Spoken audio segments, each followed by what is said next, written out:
1 cup সুজি দিয়ে মজাদার একটা রেসিপি। তো 1 কাপ সুজি, হাফ কাপ টক দই, হাফ কাপ জল দিয়ে বেশ ভালোভাবে মিশিয়ে নিতে হবে। তারপরে আধ ঘন্টার জন্য রেস্টে রেখে দেবো।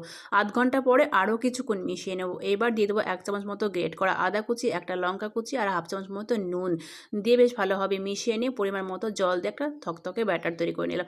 যে পাত্রে করব সেই পাত্রে তেল ব্রাশ করে নিলাম। আর ব্যাটারের মধ্যে 1 প্যাকেট ইনো সামান্য জল দিয়ে জাস্ট একটু মিশিয়ে নিতে হবে। তারপরে কেক টিনের পাত্রে আমি এটা ঢেলে দেবো। দিয়ে হালকা একটু ট্যাপ করে সেট করে নিলাম। কড়াইয়ে আগে থেকে জল ফুটিয়ে নিয়েছি, স্ট্যান্ড বসিয়ে দেখো পাত্রটা বসিয়ে আধ ঘন্টা মতো ভাপিয়ে নিতে হবে। তারপর আধ ঘন্টা পরে টুথপিক দিয়ে চেক করে নিতে হবে। তো টুথপিকটা একদম পরিষ্কার, তারপরে নামিয়ে ঠান্ডা করে নিলাম। এইবার ছুরি দিয়ে কেটে উপরে একটা প্লেট দিয়ে উল্টে দিতে হবে। তারপর আস্তে আস্তে খুললেই কিন্তু দেখো কি সুন্দর তৈরি হয়ে গেছে সুজির ধোকলা। এবার ধোকলাটাকে পিস পিস করে প্রথমে কেটে নেব। তারপরে এর উপরে দিয়ে দেবো তড়কা। তো এর জন্য ফ্রাই প্যানে 2 চামচ মতো সাদা তেল, সর্ষে, 1 চামচ মতো কারি পাতা, কাঁচা লঙ্কা, চিনি, হাফ কাপ জল দিয়ে ফুটিয়ে নিতে হবে। তারপরে ধোকলার উপরে দিলেই কিন্তু রেডি। তো ভিডিওটি ভালো লাগলে লাইক, কমেন্ট এবং শেয়ার করে দিন।